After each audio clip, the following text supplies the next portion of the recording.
Okay, so hi everyone, my name is Rashad Rehman, and I am a first-year undergraduate student here at Western.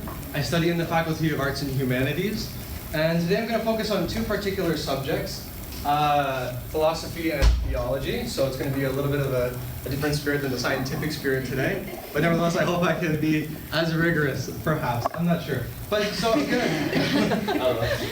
I'm going to begin essentially with a quote by Karl Popper, and it goes, "Human beings are irreplaceable, and in being irreplaceable, they're clearly different from machines."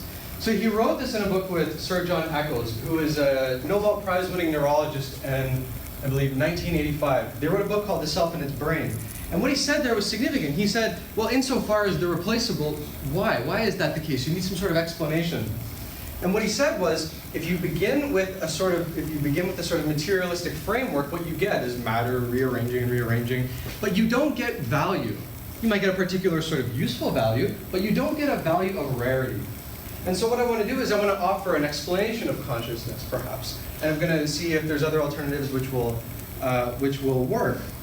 But particularly, though, where my research lies is formulating an argument for the existence of God from the existence of consciousness. And so that's where I'm going to tie theology and philosophy. So, how am I going to do this? Well, first I'm going to establish why consciousness matters at all. I mean, if you're going to study an argument for the existence of God from consciousness, you should probably begin with consciousness first. So I'm going to do the purpose, and then I'm going to explain the content. What exactly does the content entail? And then, well, what's the argument here? Well, first, and this is where I'm going to focus probably largely, is with respect to probability, a formulation. I'll make some general conclusions, and hopefully make some contributions to future for further research. And by further research, I mean areas with respect to things that you should probably want to learn more on my behalf. Okay, so I'm going to suggest a fourfold explanation as to why it's important to study consciousness in the first place. So for a preliminary starter, it has implications for understanding what a human being is. All things being equal, human beings possess this thing called consciousness. Now wait, hold on one second. What is consciousness? I'm going to offer a definition. So consciousness is essentially what you're aware of when you engage in first-person introspection. That is, I'm conscious of all sorts of things. And so consciousness, now this is crucial, it is non-physical, implies that human beings are not essentially physical, which is interesting because if human beings aren't essentially physical, there's going to be implications for it, as Karl Popper suggested in the quote. But more than that, consciousness has value experientially. We're all aware of the sort of value of our aspirations, dreams, desires, and presumably our being conscious of that is a good thing. But the question is, well, why? I mean, I don't know what it would amount to philosophize unconsciously. I don't know, I've never tried. But so it's a sort of interesting question. Well, why does it possess this particular value that it has? And so that's an interesting rationale for studying it. And then consciousness unifies many disciplines. And that I'm going to show after I make explicit my objective, and that is just to explain the existence of consciousness. And while time doesn't allow me to explain alternative theories of consciousness, I'm just going to dive into one, and in the Q&A, if you want to ask about other ones, I can answer that then. So here we have a schematic model of philosophy and theology. This is very broad. There's 1,000 other sublisted ones. But so essentially, my research is in, so philosophy breaks down into a subdiscipline, philosophy of mind, and that's where you get consciousness. And then theology breaks into natural theology, and that's where you get the argument from consciousness. And so what I want to do is, with the spirit of the Western Research Conference, is to unify these two disciplines and to see what sort of tools philosophy of mind can actually apply to the argument from consciousness. And so what's the argument? Well, here it is. Consciousness exists and is non-physical. Two very controversial claims. Presumably the former is not as controversial. Presumably we're all conscious here, I would hope. And with respect to non-physical, that's probably the crucial part of the argument. So in a sense, it's actually one of the limitations of the argument because it relies on a very controversial assumption. But nevertheless, if you can establish good reasons to think that's so, and I'm going to presuppose it for the presentation, then the second one is at least possible. That is to say, logically possible. So there's no contradiction in asserting it. And so theism provides an explanation of consciousness. So what would that amount to? Well, first, hold on a second. First, what's the probability? I mean, suppose that we actually, okay, well, let's concede it, but what sort of probability considerations are there? How should we think of it? And so Richard Swinburne, who is, he was a professor emeritus at the University of Oxford, he retired recently, he suggests that, well, actually, we should use Bayes' probability theorem with respect to understanding arguments for the existence of God taken independently and also conjunctively. That is to say, by taking them in groups and taking them independently. And so, Bayes' probability theorem, put simply, is a theorem which flows from the axioms of the calculus of probability. And the crucial part is that it tries to understand the probability of a hypothesis given background information and evidence. And so those two things are crucial. So your background and your evidence and your background information.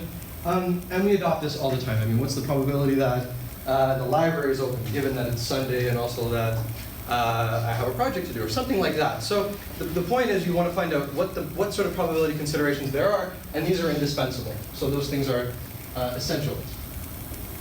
And so this is J.P. Moreland's formulation. So J.P. Moreland, who is a philosopher of mind, he's at Talbot School of Theology in the US. And this is one of his more informal arguments, but it's one of the simplest. I figured this would appeal to the most people. So this is called it's just a schematic argument. And so it's structured like this. Suppose that all that finitely exists is space-time, matter, and energy. So let's just suppose, okay, let's just say, okay, well, we begin with the Big Bang, and we get popping into being space-time, matter, and energy, and then it obeys the laws of chemistry and physics, and so eventually you get matter rearranging itself and so forth. Well, let's suppose that consciousness, if it exists, must either be physical or non-physical. But further than that, if one is true, consciousness must be physical. Now here's the crucial part of the argument, and that's to say that, well, consciousness actually isn't physical. And so to suggest perhaps a sort of unbiased perspective, here I want to mention the philosopher Thomas Nagel. Thomas Nagel is a prominent philosopher of mind, and he is an atheist. And he says consciousness poses one of the greatest problems to establishing a full theory of a naturalistic worldview. He essentially says that consciousness, if it exists, is something that the scientific method doesn't have access to. And so you have this sort of interesting conception here. If it's not physical, then why? Why? I mean, why do you have this sort of, you have this naturalist ontology, this naturalist theory of what exists, and you get this non-physical thing popping into existence? You need some sort of fundamental explanation, essentially. And so consciousness is non-physical, and so one is false. But if one is false, concludes J.P. Moreland,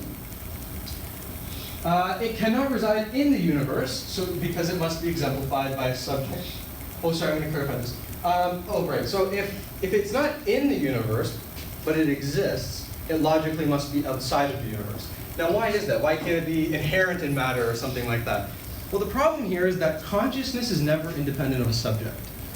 And that essentially means is that we have no instance at all of consciousness existing anywhere, as we can prove, outside of a human person.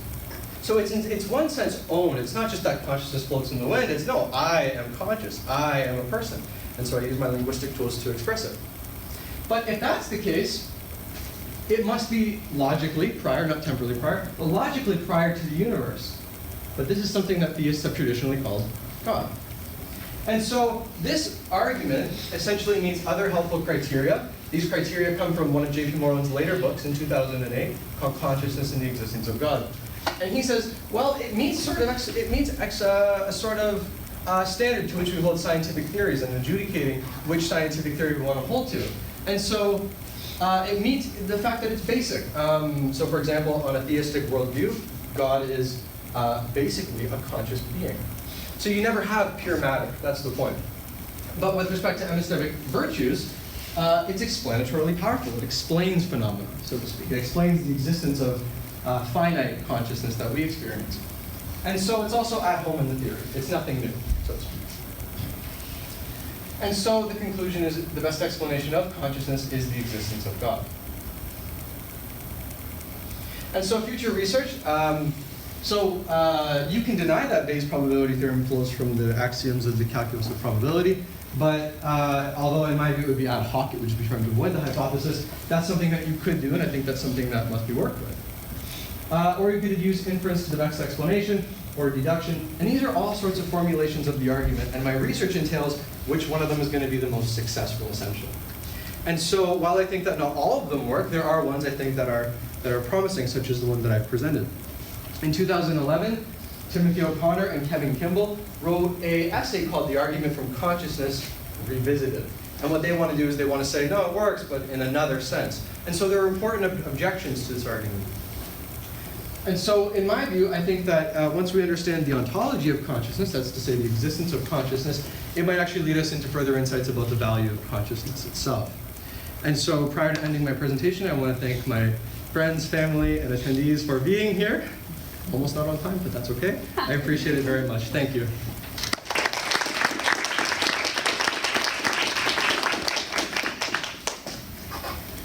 Any questions for Rashad?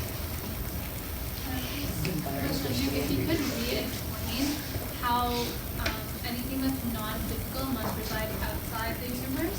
Yes. Sure. So this actually comes from J.P. Moreland's talk. Thank you for your question, by the way. That's important. I know I skipped over pretty quick. To say that consciousness resides in the universe is to say that matter inherently has consciousness within it. So then once you get a rearrangement of matter, you get a rearrangement of these particles which are themselves conscious, okay?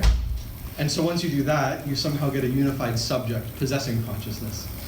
And the reason why I said, well, that's implausible, is because we have essentially no evidence whatsoever of consciousness actually residing in these, in just matter.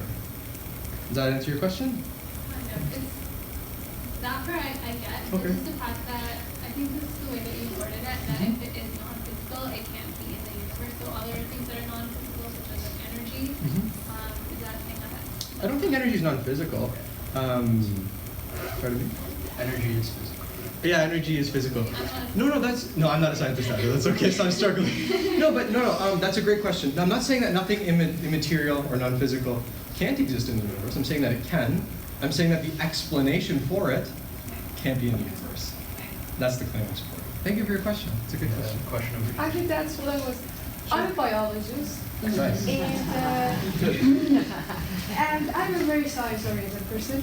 When you say something is non-physical, what do you mean? Consciousness is non-physical. So usually, thank you for your question. That's good. So what does it mean to say that something's non-physical? Yeah. It means that it lacks any kind of. So one way of thinking about physical things is exemplifying geometric properties. So having a space, a location, and a size. Anything that's physical will meet that criteria. But something that's not. So for example, if I said, well, the number 2 exists, but number 2 is an abstract object. You can give a numeral representation of 2. So for example, I can write 2. My immaterial 2. But it doesn't lack any of those sorts of properties. You can't say, where is the number 2? On a certain sort of conception, you could. But so I would say that consciousness doesn't exhibit those sorts of properties. And so I think it's plausibly non-physical. Does that answer your question? Maybe you didn't like it, but. Well, We have a question. Sure. I'm not trying to attack you with science, but I'm just curious. So you open your presentation with a quote about how, written by a book that is written by a neurologist and a philosopher together. So is there somewhere in your research or in these theories that you've talked about that allows for this intersection of biology and philosophy or theology? Oh, absolutely. Oh, yeah, 100%, yeah. So the problem is, and I referenced Thomas Nagel, and the trick is you want to tie philosophy and science where it's most appropriately done. So for example, when you're looking at astrophysical models of the universe, and you're looking for the assumptions that they're making, the sort of philosophical assumptions, that's a perfect example of where we can tie physics and philosophy. For example, the problem with consciousness is that if it's non-physical, science doesn't have the most to offer to it. And now that's controversial, and again, that's a suppressed premise that I have, one that I'm not defending. In fact, my research doesn't actually have to do with the groundwork. I just figured that if I skipped over it, it might cause too much controversy. So instead I said, well, let's look at the formulations, and I gave a brief sort of analysis of that it's non-physical. Does that make sense? Yes. Awesome. But yeah, no, I absolutely think that it's important to tie them wherever needed. And in fact, they do. If it's not physical, it has a physical effect. Like whatever you decide. I just cannot get my hair around it. I'm a biologist. Everything that you think about it in your brain, like there are receptors, this, you might not know the whole thing. But it's just for me, it just doesn't make any sense that we think that it doesn't. We have to get to the next presentation now. We'll talk later.